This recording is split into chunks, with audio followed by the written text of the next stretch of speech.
Habt ihr schon mal von Thasos gehört? Das ist die grünste Insel der ganzen Ägäis. Stellt euch vor, eine Lagune, die aussieht wie vom Photoshop. Ein antikes Theater, das glänzt wie neu und ein Kloster mit Ausblick bis zum Berg Athos. Und das gibt's da. Ja, hallo zusammen. Wir sind Anna und Olli. Wir haben Thasos erforscht und zeigen euch heute die 5 Sehenswürdigkeiten, die ihr 2026 nicht verpassen dürft. Aber Vorsicht, wenn ihr zur falschen Zeit hinfahrt, macht ihr große Fehler. Wir zeigen euch, wie ihr die vermeidet. Ihr erfahrt, was es kostet, wie lange die Wege dauern, beste Besuchszeiten, alles, was ihr für die Planung braucht. Und ja, eins dieser Highlights ist ein antikes Theater. 11 Jahre Sanierung, fertig im Mai 2024. Und das Besondere ist, es ist komplett aus weißem Marmor. Das glänzt in der Sonne wie neu. Lass uns starten.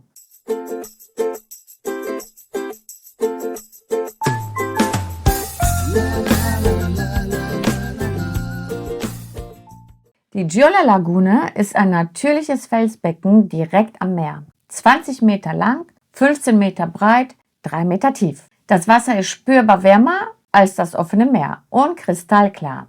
Die Lagune liegt an der Südküste, erreichbar von Astrida aus. Zum Parken? Oben gibt es kostenlose Parkplätze. Und wenn ihr runterlauft den Berg, dann kosten die Plätze 2,50 €, glaube ich, für 2 Stunden oder 4 € für ein Tagesticket. Jetzt kommt aber der wichtigste Teil, der Weg. Bei uns war es sehr warm am Tag und vom oberen Parkplatz sind es 10 bis 15 Minuten zu Fuß, aber die haben es in sich. Der Weg ist sehr steil auf dem Hinweg nach unten, aber der Rückweg kam mir vor wie ein Marathon bei 45 Grad im Hochsommer. Meine Beine wussten nicht mehr, wie es nach oben geht. Deswegen festes Schuhwerk ist zwingend nötig. Badelatschen funktionieren nicht. Der Weg ist zu steil und zu rutschig. Die beste Besuchszeit ist früh morgens vor 10 Uhr, wenn es noch nicht so heiß ist, oder am späten Nachmittag ab 4 Uhr. Dann vermeidet ihr die großen Touristengruppen und auch natürlich die Mittagshitze. Aber nehmt unbedingt Wasser und Snacks mit. Der Aufstieg ist kein Witz. Eine Taverne gibt es dort auch. Es gibt da so, ich sag mal so auf einer halben Strecke, da gibt es was zu trinken und auch so kleine Snacks. Und da kann man wunderschön sitzen und aufs Meer gucken auch, ne? Genau, aber es ist natürlich ein bisschen teurer. Und unterschätzt es nicht, wie anstrengend der Rückweg auch ist, ne? Gerade wenn es heiß ist. Das Wasser in der Giolla ist wirklich speziell. Fühlt sich ein bisschen an wie Pipi. Es ist nämlich wärmer als das Meer, weil die Lagune vom Rest abgetrennt sind. Da ist halt so eine kleine Mauer. Jede Welle, die vom Meer über die kleine Felsbarriere kommt, bringt dann wieder frisches Wasser rein. Das sieht aus wie irgendwie aus einem Film, ja. Die Farbe wechselt zwischen blau-grün und türkis, je nachdem wie die Sonne steht. Schnorcheln kann man da auch. Ja. Das Wasser ist aber so klar, dass ihr den Boden auch ohne Taucherbrille sehen könnt. Also schon sehr sehenswert. Also, nochmal zusammengefasst, für die Giolla festes Schuhwerk mitnehmen und vor allen Dingen, wenn es warm ist, Wasser mitnehmen. Nicht den Weg unterschätzen, vor allen Dingen den Rückweg und am besten früh morgens hin. Und jetzt fahren wir weiter zum Kloster Arcangelo Michael. Das Kloster des Erzengels Michael und dort gibt es Spiritualität und Ausblicke, die euch umhauen werden. Das Kloster steht im Süden der Insel auf einer Felsklippe. Es wurde 1110 gegründet, über 900 Jahre alt. Mönche vom Berg Athos haben es gebaut. Heute ist es ein Frauenkloster. Die Nonnen leben dort seit 1974. So sahen die auch aus vom Alter her. Ja. Bei der Anfahrt ist es so, es war eine gut asphaltierte Straße, Parkplatz direkt am Eingang. Der Rundgang dauert circa 10 Minuten, aber ihr bleibt länger wegen des Ausblicks. Es gibt auch Kleiderregeln. Die Knie müssen bedeckt sein. Bei Männern wie bei Frauen. Frauen bekommen am Eingang so Röcke gestellt, wenn nötig. Und die Nonnen helfen gern dabei. Genau, die waren so süß, die Nonnen. Also, es funktioniert wie im Türsteher, im Club sozusagen. Genau. Aber die Nonnen sind wirklich nett. Da war so eine ältere Dame, die war richtig putzig gewesen. Richtig süß. Öffnungszeiten sind morgens und nachmittags. Die beste Zeit ist früh morgens vor 10 Uhr oder ab 16 Uhr. Dann sind nicht so viele Touristen da und das Licht ist auch viel besser. Der Eintritt kostet nichts, komplett kostenlos. Mega. Und was gibt es da zu sehen? Eine kleine wunderschöne Kirche, ein Museum mit religiösen Objekten und ein Souvenirshop, wenn ihr was mitnehmen wollt. Die Terrasse ist einfach der Hammer. Ja, sehr schön. Von da aus seht ihr den Strand, die Giolla Lagune und bei klarem Wetter sogar den Berg Athos. 50 Kilometer weit weg. Das ist so beeindruckend. Ich habe da oben lange gestanden und einfach nur geguckt. Das Panorama ist einfach wunderschön und einfach anders. Die Nonnen dort sind wirklich sehr freundlich und geduldig. Sie freuen sich, wenn Besucher respektvoll sind tatsächlich. Ja. Ne? So wie man es im Berg hineinschaut, neben Wald, so schallt hinaus. Genau. Ja? Also haltet euch einfach nur an die Regeln und genießt die Atmosphäre. Sie ist wirklich sehr entspannt und nehmt euch Zeit für den Ausblick. Das Kloster ist wirklich sehenswert. Ihr findet übrigens schon einen Bericht über das Kloster bei uns auf dem Kanal. Schaut gerne rein. Und jetzt fahren wir weiter zur Halbinsel Aliki im Südosten der Insel. Das ist ein Ort, wo ihr Geschichte wirklich anfassen könnt. Aliki ist eine archäologische Stätte mit antiken Ruinen und gleichzeitig ein wunderschöner Strand. Das Besondere hier ist die Geschichte. Von 700 vor Christus bis 700 nach Christus wurde hier weißer Marmor abgebaut. Das war lange Zeit ein großes Industriezentrum. Die Römer, die Griechen, alle wollten Tassos-Marmor. Der ist weltberühmt. Der Name Aliki kommt vom altgriechischen Wort für Salz. Das macht auch Sinn, weil sich in den alten Steinbruchgruben Meerwasser gesammelt hat und Salzpfannen entstanden sind. Die Ruinen, die ihr da seht, sind Überreste eines Apollon-Heiligtums, das ca. 500 Jahre vor Christus gebaut wurde. Fast mein Geburtsjahr. Das ist über 2500 Jahre alt. Das südliche Gebäude gilt als das älteste noch erhaltene Gebäude auf der ganzen Insel. Im 5. Jahrhundert nach Christus wurden 2 christliche Basiliken errichtet. Das zeigt, wie die Insel sich über die Zeit verändert hat. Von den alten Göttern zum Christentum. Die südliche Basilika hat eine monumentale Kanzel. Und die Anfahrt ist super easy. Gute asphaltierte Straße, kostenloser Parkplatz direkt am Strand, keine Parkgebühren, keine versteckten Kosten. Der Rundgang ist flach und einfach zu gehen, 20 bis 30 Minuten ungefähr für die komplette Besichtigung der Ruinen.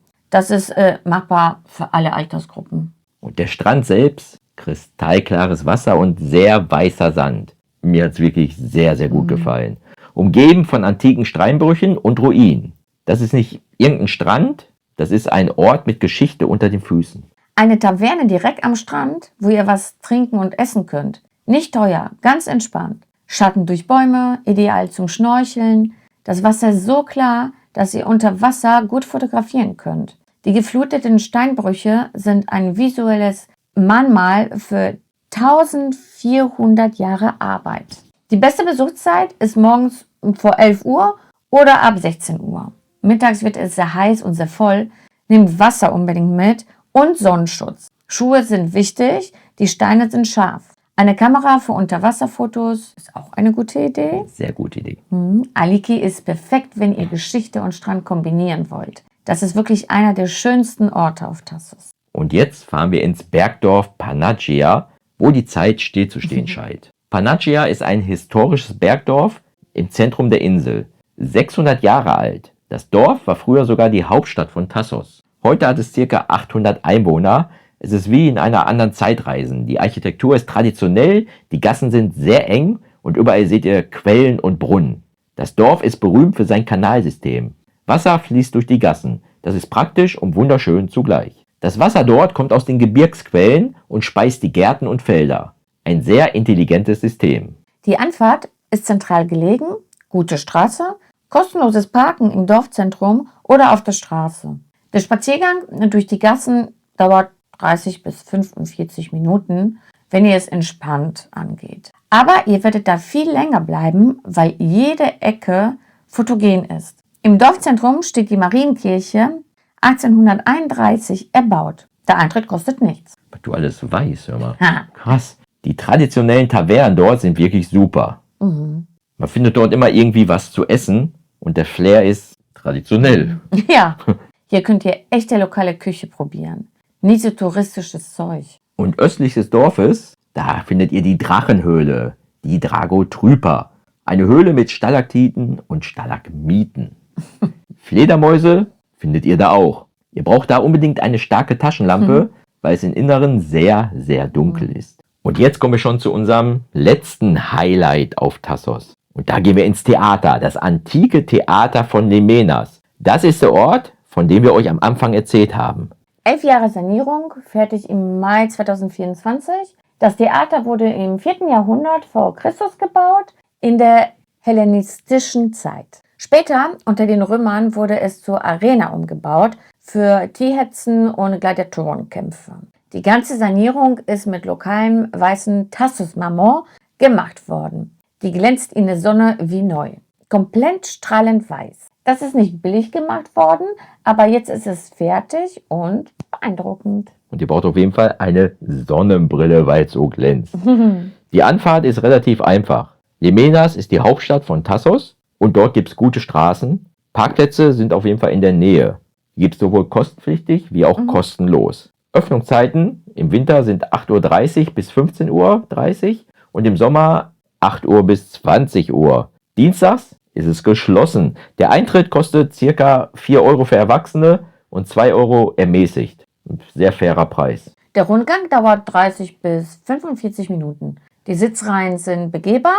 Oben sitzen und runter gucken aufs Meer. Das ist einfach beeindruckend. Neben dem Theater gibt es auch das Archäologische Museum von Tassos. Und das hat die gleichen Öffnungszeiten und, damit man sich merken kann, auch die gleichen Eintrittspreise. Und die beste Zeit ist frühmorgens vor 10 oder ab 5 Uhr nachmittags. Dann habt ihr weniger Tourismusmassen und besseres Licht einfach auch für Fotos. Sonnenschutz und Wasser, ganz, ganz wichtig, die dürft ihr nicht vergessen.